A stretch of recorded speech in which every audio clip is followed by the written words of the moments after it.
I've always remembered what I thought when I was born. There was something I was supposed to do, even though I didn't know what that was. I wasn't happy to be here again. Do you feel like you had a choice, that you had free will in the decision to come here? I think the way I need to answer that, Melissa, is... So there's a huge group online right now that is claiming that beings on the other side are coercing us into coming down here and getting caught in a soul trap.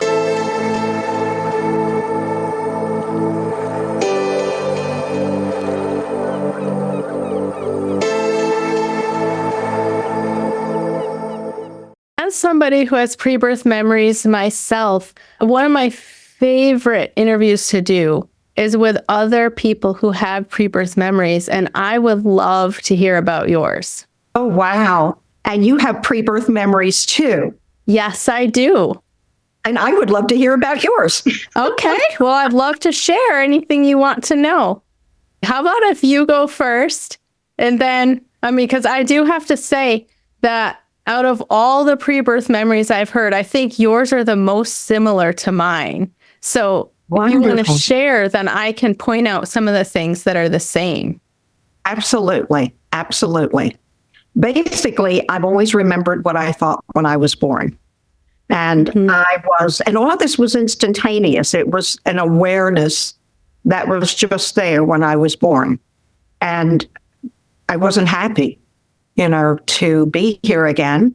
I knew that I had to be, that there was something I was supposed to do, even though I didn't know what that was. And I didn't know that this was unusual. It was just my norm. Would you like for me to share at this point what those memories were or are, what I thought? Or shall we save that for later? Well, let me ask you this. Do you have any memory of before birth? You have a memory of being with Source before birth? Absolutely. Absolutely. And I look at that, quite frankly, Melissa, as one of the strongest aspects of my life. I remember being with God, and obviously this was pre-verbal. I had not learned English yet. So I'm using the word God, but of course that's source, universe, etc. Before I came here, and as I'm sure you know, for those of us with memories like this, we don't think of being born. We think of coming here because our soul came here. So yes, I remember being with God before I came here, and that connection was still there, but it wasn't as immediate. It's not the same as being in God's presence. But I remember being with God, and that's the strongest reality of my life. And there were other little things that I thought as well along with that. I knew that I had absolute knowledge on the other side. And I knew that I couldn't have absolute knowledge while I was here, and that really aggravated me. So I knew that I did not want to come here, but I knew that I had to, that I was told to. And all of this, again, is a flash. It's a flash. It's a flash of awareness at birth. When my body was delivered from the birth canal. Okay, that's just amazing to me, because like I was telling you, I've listened to and spoken to a lot of pre-birth experiencers, as you have as well, because you researched this. And most of the time when I talk to people, they'll remember something that happened before they came in, like maybe planning their life or the events that led up to their incarnation. But for me, I don't remember most of that. I remember being with Source. Of course, that's the word that I put on it now. But before what I said, before I discovered the near-death experience community, I said it was this magnetic force field of love, and it was also a presence. And so it's like this, it's just like this infinite ocean of love that was also a being, and it was math and music and geometry and light and love and peace and all of this, like infinitely creating and existing in the present moment. And there's really no words for it. There's no words to describe or even like really understand what it was. And you put that so beautifully, Melissa. So beautifully. Thank you. My experience is a little different because I've tried to think of, well, how would I describe God? And the best way I can put it is this massive energy field, powerful energy field with a presence. And the energy is unmistakable. And of course, there's this sense of complete safety and protection, but obviously not in a form and not with a gender.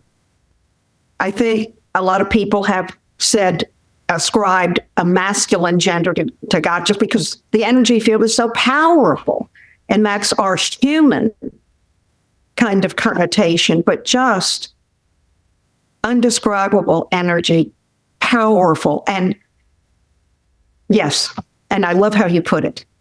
Oh, thank you. And I love how you describe it as well.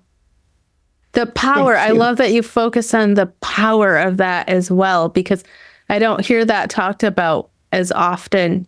And there's an element of this that's just like, it's so big, it's so massive, and it's just like raw power. But at the same time, it's so completely safe. And those things don't really go together in this world. So it's hard to maybe conceptualize that. What I remember is feeling completely safe and protected. And I'll use the word awe. In awe, but so completely comfortable. It is, for me, the greatest reality there is to be with God. And unfortunately, being here as a human in the human body, I don't have that immediacy, but that connection has never gone away. It's never been severed. It's almost like being tethered to God, but not as immediate an experience as on the other side. So I miss that. I miss the other side. And I know I'm not alone. Oh, yeah, definitely not. Is there anything that you found that enhances that connection for you? I would say probably meditation and quiet time and a focus on it. It's almost as if I have to turn off anything going on around me and just focus on that connection, and everything around me has to drop away because if I pay attention to anything around me, it's a distraction. But that's the best way I can put it. It requires attention, and it requires somewhat of a withdrawal, from immediate surroundings. And that's not the same as being in denial about being here. It's a shift in focus. It's a shift in focus. And again, that connection has never gone away. It's never gone away. And I value it incredibly highly. I value it. And that's why I say it's probably the strongest reality of my life, that connection. Yeah, that's another thing that I completely relate to, because I used to say that it's like fingerprints in my soul. Like it's the thing that matters. Like it makes who I am. Absolutely. Absolutely. I think it's a strong imprint that defines who we are on this planet in this lifetime. And it's a blessing and a curse. It's a blessing because it's wonderful, and because it's protective. It's easy to feel secure and protected when we have that. And it's a curse because it's not as immediate, and it makes us long for home so often. And like the expression from the 60s, be here now, we're supposed to be here now. Right. Yeah. So it's a blessing and a curse. So no matter what one's experience is, whether one has this conscious connection or not, we all are here, and there are positive and negative aspects to however we are and whatever we remember. Absolutely. You mentioned that you did not want to be back here again. So for a couple of questions, do you have any idea of how many lives you've lived on Earth previously? I have no idea.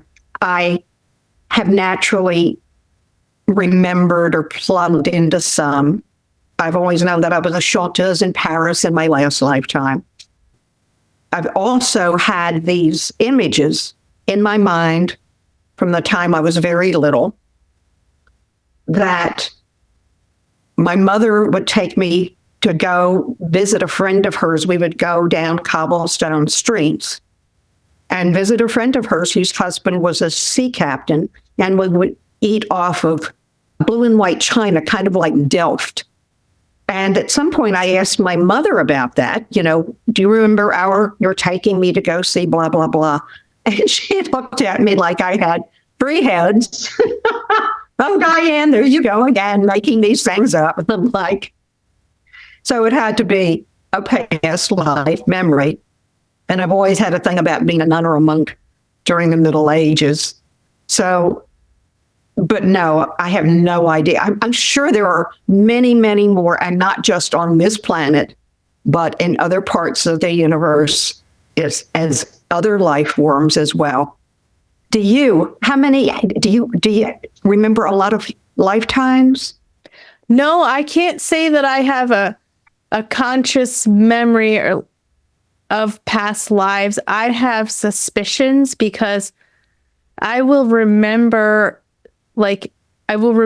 things. I will get my memories triggered and feel like I was alive during a certain time period, but I don't have conscious memory of it. So I don't know if it's like memory of a past life or if I'm tapping into somebody else's experience or what it might be.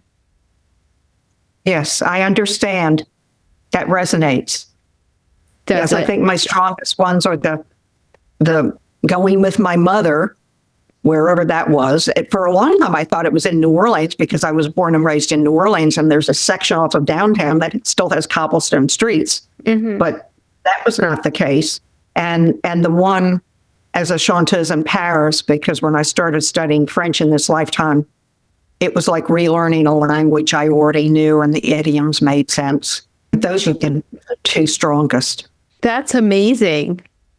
So my strongest memories would be from a little bit earlier. Let's see, I guess it would probably be the late 1800s, early 1900s in the US. And I just have like this knowledge of what life was like. And I remember having a very like mean and angry like grandmother or great aunt or someone who I was just always in trouble with, and just being like a mischievous child. And I felt when I was young, like I was supposed to be born in that time period. Like, what am I doing here with like the modern cities and everything? And I just want to be like out in the country with animals and land. And that's always been my thing. But I don't know if it's a past life or not. Yeah, we don't really know, but I think we can have very strong suspicions. And I know you've heard this, Melissa, you know, we know sometimes by the cultures we've always been drawn to, or languages or music, or even food or clothing.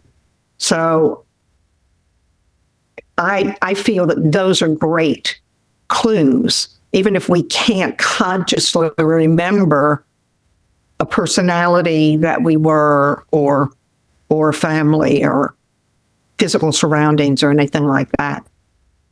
And of course, one can always use regression. That's true. Yes. Yes, yes, yes, yes. Now, have you done regression? I have been regressed, and I have regressed myself, and I've done regression with clients. So what I love when I'm working with the client is seeing a client experience a healing that has to do with the present lifetime from what they experienced in another lifetime. And I've actually had one person go to a pre-human experience on this planet. Really? Yes. I would love to hear about that. Well, this was several years ago, and I don't remember it in detail, but it was humanoid. It was like pre-human, in the evolutionary line, but it was not Homo sapiens. Wow. And as I recall, what this client got from that regression was how important love was and just being. So it wasn't just, wow, this is a pre-human lifetime. It was also what the client got from it. It had great meaning, for my client. So you never know where somebody's going to go or what they experience. Right. I also know just a few people who remember lives on other planets or throughout the cosmos. So that's neat too. Really? Are there any of those that you're able to share? I have to, keep some confidentiality, but definitely I don't remember the specifics of the planet or where it was or the life form. But I think when we have a perspective like that, when we remember things like that, it allows us to be not as attached, not just to the present lifetime, but to the human form and to our ego and personality in the present. It gives us a very, very different perspective. And I think those of us who are born aware have a similar perspective because we're not completely caught up in our human side because we know that that's not what we are on the other side. Right. We're not in a human form. We don't have a human personality. It's very different. So it helps to give us that perspective, which I think is really important. It's very valuable. Yeah, that's one of the blessings of having a pre-birth memory, that it is easier to disconnect from the story because this isn't really who I am. Exactly. Yeah, which is nice, which is very nice. At the same time, we get very caught up in our own drama in our lifetimes. Yes. As well. So we have a foot in both worlds. I think we were speaking previously about how there's this moment when something happens in the physical world that is like challenging or traumatic. There's this moment where that higher self-awareness comes in and says, you have a choice here. You don't have to go down the human emotional reaction pathway. And if you tune into it in that moment, at least this is how it works for me. I can choose to tune into it in that moment and take that higher perspective, and it'll be so much easier on me. But if I don't make that choice and I step into that emotional reaction, once I'm into it, it's really hard to get out of it. Yes, and that's so true. However, at the same time, we learn from doing those things because those experiences, I personally feel that we're here to learn and grow and unfold, as well as for the roles we play with other people. And so if we weren't having those dark nights of the soul, going down those slippery slopes from time to time, we wouldn't be. We wouldn't be evolving. So I think it serves a purpose. It's not fun. But yeah, well, we can step back and look at things from what I call our higher soul awareness. We can see things very, very differently. So it's interesting. We have a foot in both worlds. The awareness is split. I found myself over the years saying to other people, well, on one level, I feel this.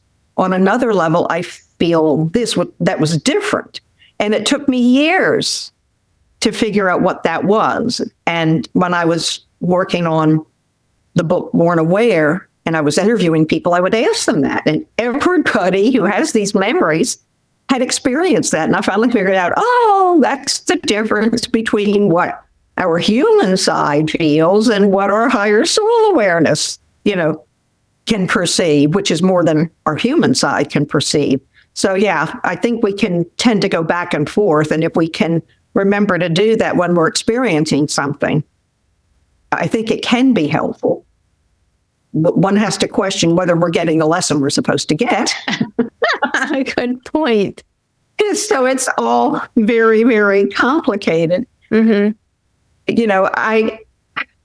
I've had a challenging year the past year. Oh, I'm sorry to hear that. And I remind myself, okay, this is part of the plan. I don't know why. Mm-hmm. And I can't wait until it stops. But I know that it's part of the plan. So that helps somewhat. I still have to experience it. It's still one foot in front of another. And moving forward. But I have that awareness. I'm not totally caught up in it and miserable and feeling that the world is coming to an end. So that is very, very helpful. Right. Very helpful. Well, going back to your pre-birth memory, you mentioned that you didn't want to be here. So I'm wondering, do you feel like you had a choice, that you had free will in the decision to come here?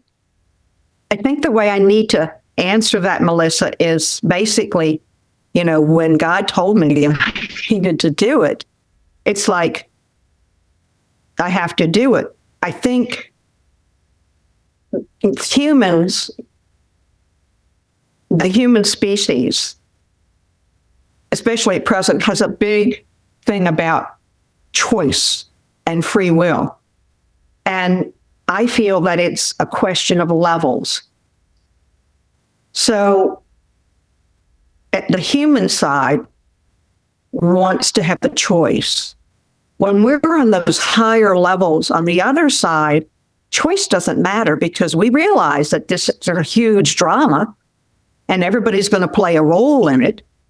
And yes, one may have that sense of, okay, I chose this, or I chose my parents, or where I was going to live. But it's all part of this larger drama in which all of the pieces fit together so intricately. You can describe it as a puzzle, or you can describe it as this huge tapestry that's all interwoven. And as humans, we can't see that larger picture. And all of it serves a purpose. I feel that the drama on this planet is to help to move humanity forward in awareness. And so that's a perspective that we tend not to have in our human side because we tend to have a more limited perspective. So I think we could say, yes, we've chosen it. However, I feel in actuality, it's all part of the plan. And I used to do some monthly meditations with two close friends of mine who also happened to have these memories. We didn't know it when we first met and connected. But in one of those monthly meditations, we were taken to a level where I could tell that it was where we are energetically encoded with the plan for our lives. So I feel that it's encoded energetically within us. So I know this is kind of a hard concept to grasp. It's like, well, are you saying that we have free will or not?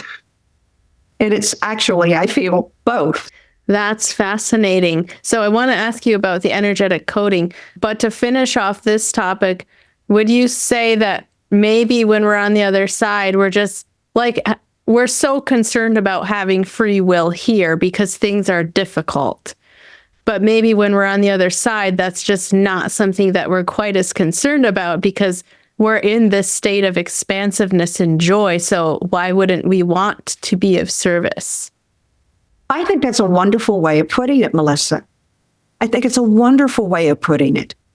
And from interviewing a few people for my next book, I've learned that there are levels on the other side. And I just remember the level where I was, what it was like. And from what one person has shared with me, on the other side, some people on one level may not be feeling the expansiveness and the joy as much. They may not have been able to get out of their human side yet. And so for those of us who remember how wonderful it is and the joy and the love, and I'll use the word bliss, how blissful it is. Yes, we're not questioning whether we have a choice or not. We're just so happy to be doing whatever it is we are to do. It all feels wonderful. It's not a chore. It's not like, oh, I have to do this paperwork. Right. It's a joy. Everything is a joy. It's just wonderful. Very light, very light. The energy is so light. It's not heavy or dense. And there is so much love and acceptance, and you just connect with other beings, with other, I can't use the word people, but with other souls. Mm-hmm. So there's a huge group online right now that is having this conversation about free will and choice, and some people who are claiming that beings on the other side are taking advantage of the fact that we don't understand how difficult it's going to be here, and that they're coercing us into coming down here and getting caught in a soul trap. What would you say to those people? I would say that sounds like it's coming from the human perspective. They shouldn't have set us here because it's so unpleasant and they didn't know. I just feel that's from the human perspective. If I'm correct that one purpose of being here, of the greater drama, is to move humanity forward, it's not up to me to question that, because we're all playing roles, and yet we're not. I don't feel that we are puppets, that we're being manipulated, or marionettes being manipulated, because I feel that we get something out of it. Every time we go through a difficult experience of our lives and come out the other side, and at some point can look back and see what we learned from it and how we grew from it, I feel that that is an experience of what I'm talking about. So our souls are enriched by that. I feel that other people in our lives are enriched vicariously by our experiences. And so, no, I don't feel that these higher beings or these nasty beings are just, it's like, get down there. Doesn't matter whether you enjoy it or not. I'm just not convinced of that. Yeah, I love hearing your perspective on that.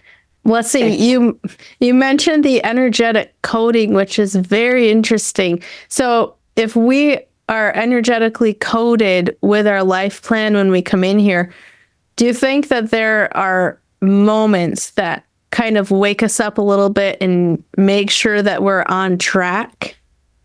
I feel that no matter what we do, we're on track. Because all of it, the good, the bad, and the ugly, was part of that plan that we were energetically coded with. So if you zigzag, yeah, that was part of the plan. If you go from point A to point B in a direct line, that was part of the plan too. If you make a huge mistake and it feels like your life is falling apart, that was part of the plan. And if you have realizations and insights that help you improve that and turn it around, yes, that was part of the plan. So it's a very, very different perspective, from the perspective that we have here, where we're kind of contained and enclosed and almost like we have blinders on. Because that we're on the other side, when we're on the other side and we're looking at Earth, we're seeing the totality of everything.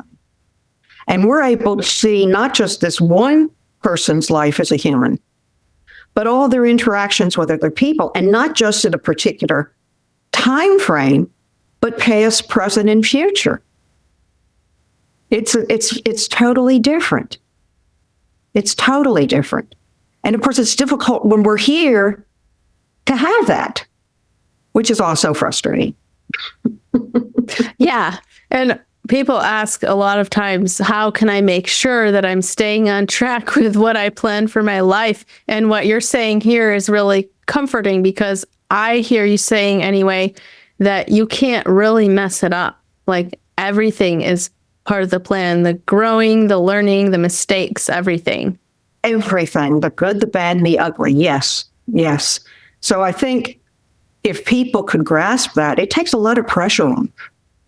It takes a lot of pressure off. You don't have to go, am I on track for my purpose? Because it's all part of it. It's all part of it. So, we can give ourselves a break. I feel we can give ourselves a break. I love that. You've mentioned that one of the reasons that people incarnate is to help move humanity forward. So a couple of questions about that. First of all, where is humanity headed? Well, I'm not privy to the whole plan, unfortunately. But I feel if we can look, let's say, at some of the thinking that was accepted 100 years ago, 200 years ago, 400 years ago. I'll just take owning other people as slaves. We know now that's awful. That's awful. It's so important to respect others. And this is the spiritual perspective too. From our memories, we know that everyone and everything is connected. Doesn't matter what you look like or where you come from, or even whether you're in a human form or an animal form. Everyone and everything is connected. Now, we know that at the present time on this planet, not everybody is aware of that.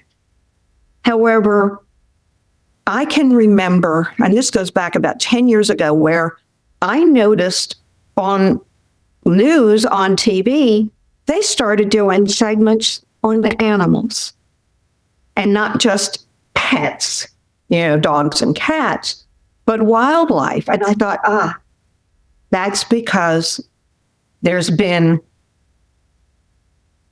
incremental growth in that awareness of connection. So when I talk about moving humanity forward, it's in awarenesses.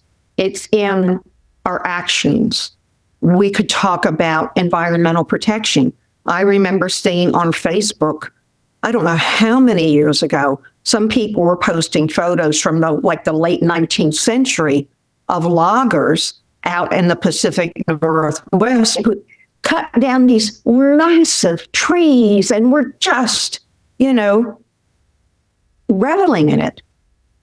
And those of us in the present time are looking at it and just going, how could you do that?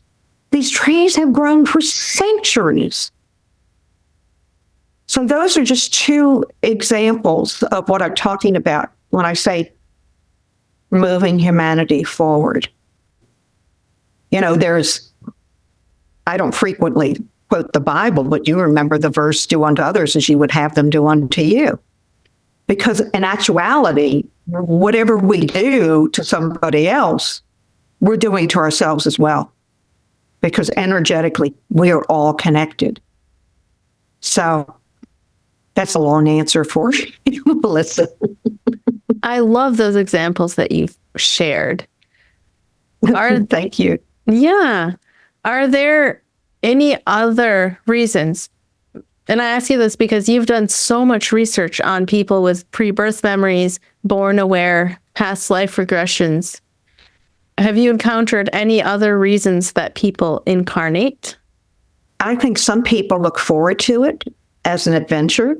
A couple of people in my book, Born Aware, mentioned that. I was like, well, really? You really wanted to come here? For some people, it may be their first lifetime as a human, to see what that is like. Or if they've had experiences primarily on other planets or other places in the universe, it's to see what life is like, on this planet. So I think there are a lot of different reasons. And there are different aspects of the experience here that we can gain from. I don't have any memories of lives elsewhere in the universe, so I'm sure I've had them. But, I just have not been allowed to have those memories while I'm here. But I think the universe is so vast that I would not feel that it would be limited by, why people come here from a certain reasons. And I'm not the first person to say this, certainly. I've read it years ago, because of all the changes on this planet now and the problems with the environment and species extinction. This is a momentous time on this planet. So it's a time period in which one can really gain unusual experience here that might not have been available 100, 200 years ago, or even 100 years in the future. Yeah, that you make such a great point. It's such a time of change right now. And I mean, maybe every generation says this, but I really do think that we're moving faster and faster, and things are changing so fast right now with technology advancing. And like you've mentioned a couple of times, the climate change and the environmental issues. And I guess scientists are saying that we're going through a mass extinction with how our lifestyles are affecting wildlife. So it's just there's so much for humanity to learn. It's such a time of awakening, I think. I totally agree. And as a matter of fact, there was a book that came out years ago, 40 years ago. You may have heard of it, Future Shock by Alvin Toffler.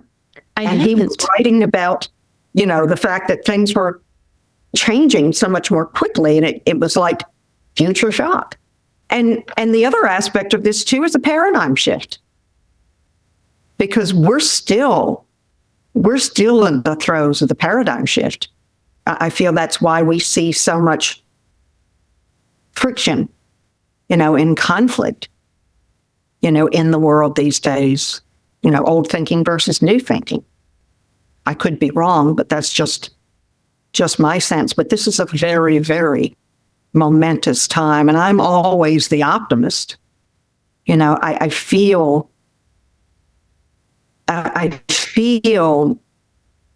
that things are moving in a positive direction, even though sometimes it seems in some aspects that we're maybe going backwards. But I feel that we are moving forwards. There's a lot going on this planet these days. Yeah.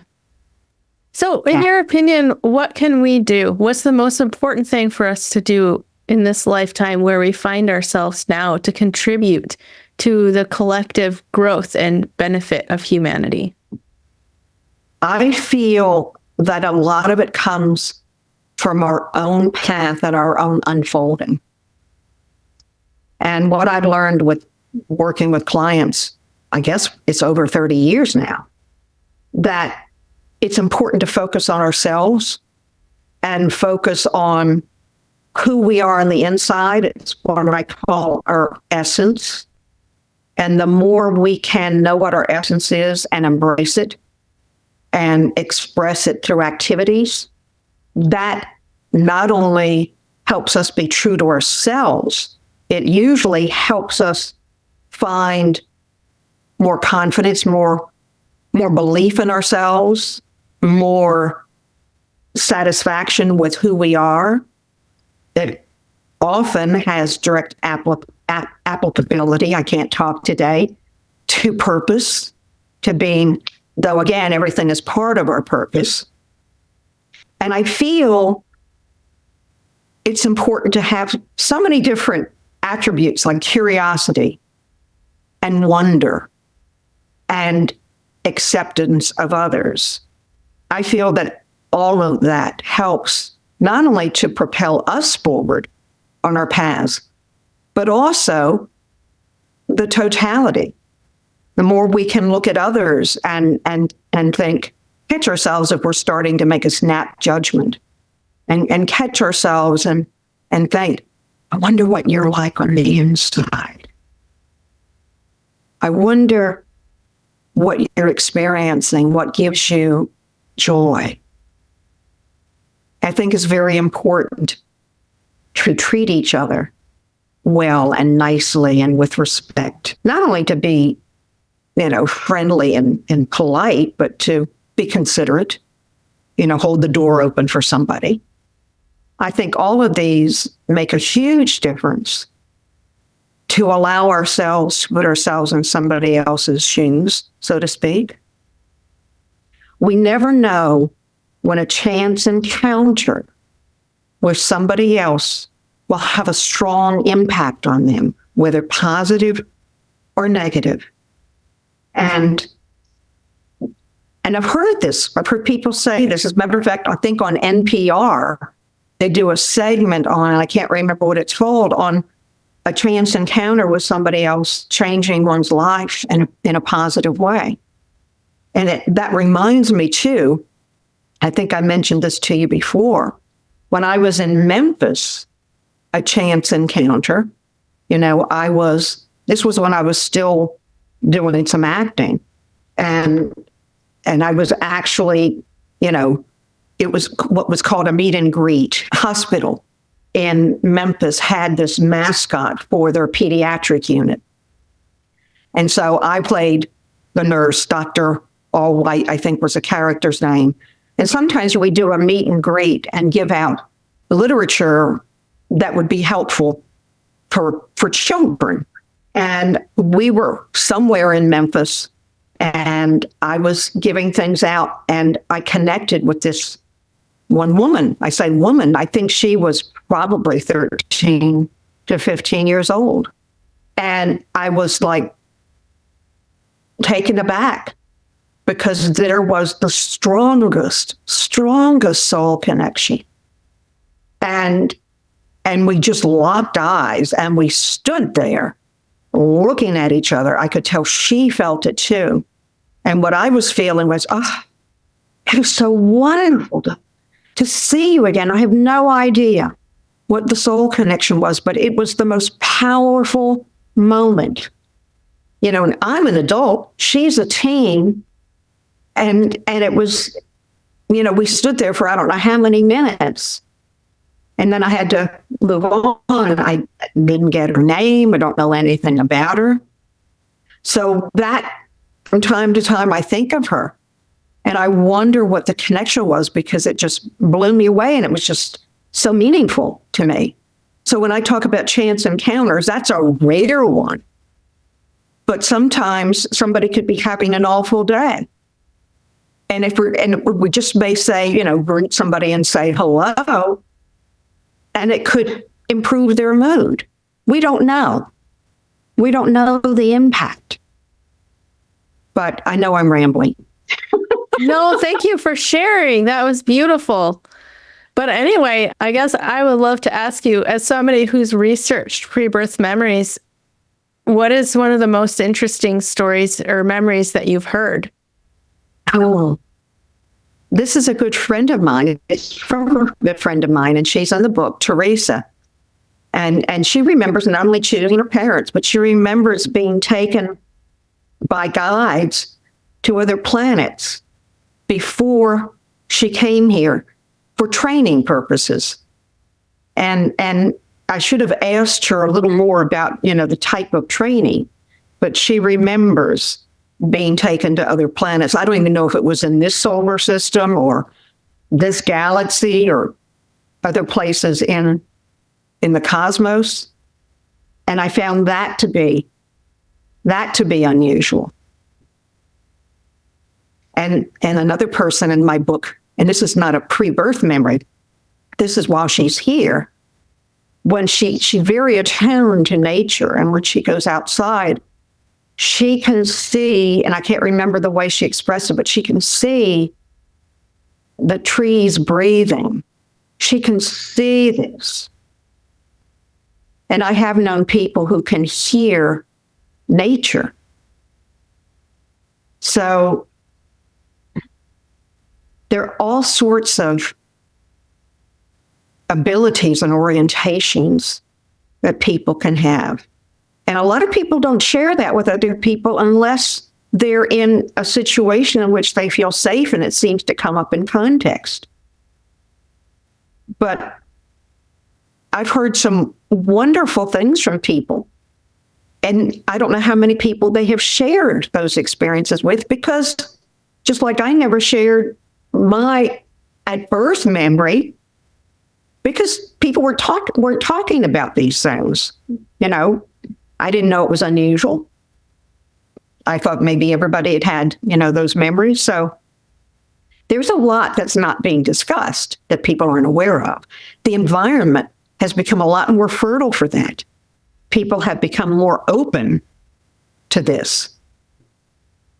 And I can remember and I'm sure it still happens, when people would poo-poo anything smacking of, ESP or psychic phenomena or things like that. And I think more people had experiences with it. A lot more has been discussed about it. And we know that there are some scientists doing research on these things. So it's not this weird woo-woo stuff anymore, which I think is wonderful. I think it's wonderful. Yeah, I was just going to mention that there's science supporting some of this now. And I've spoken to 3 bioenergetic doctors for this channel. And it's just fascinating how they bridge that gap. Like, they can explain the science of what it is that all of these spiritual experiencers are experiencing. Absolutely. Absolutely. And a lot of this research is not new. A lot of this research has been going on for decades, and there's a lot of information out there that we can avail ourselves of that, came from scientists doing wonderful research. I love it. Yes. And the research that you're doing also is so valuable. So could you share with people a little bit more about your books and where they can find them and everything that you're doing? Sure. My work, I guess, is on more than one track. I still do, private intuitive counseling sessions. And I teach. I teach intuition. I teach working with dreams and speak. The writing is a different track. I was so taken aback by doing intuitive work because I didn't know I was intuitive. So I had to work on my own self-image or self-definition. And then I had to start researching what intuition was. And I started teaching it, and all of that was how my book, Intuition for Beginners, came about. And I've been fascinated by dreams for way more years than I knew I was intuitive. And I joke and say I love to sleep because I'm not here when I'm sleeping. And so I've always been fascinated by sleep in our dreams. And so my second book is Dream Interpretation for Beginners. And I'm convinced that there is so much information for us. There's so much going on while we're sleeping. And a lot of it is beneficial for us. So anyway, that was the next book. That's actually my third book. My first book, Invisible Blueprints, was about what I was learning from doing the intuitive work with others. And then Born Aware, to say it was a work of love is an understatement. And how the book came about is that one day, in the context of a session, somebody spontaneously shared her pre-birth, at-birth memories with me. And I said, oh, well, I have those too. And I didn't think any more about it. And then a few months later, when I was teaching a workshop on intuition, one of the participants, in sharing what she got out of an exercise, mentioned her pre-birth memory. And I thought, okay, that's three of us. Now, nobody before a few months ago had said anything like that to me. And I'm like, okay, I know I'm being given a message and I'm supposed to do something with this. So I started looking for people who had these memories so that I could interview them for the book. And it was a project that took on a life of its own, and that just impacted me so strongly and so deeply, and just added this whole other dimension to my life because I hadn't done anything in the past about my own memories. And so in the book, I have information. I can never remember how many Born Awares I have in the book. It's like maybe 15. And I have their stories. But then I go into, in the second part of the book, what we can learn from this phenomenon. And one thing has to do with what I call the higher soul awareness.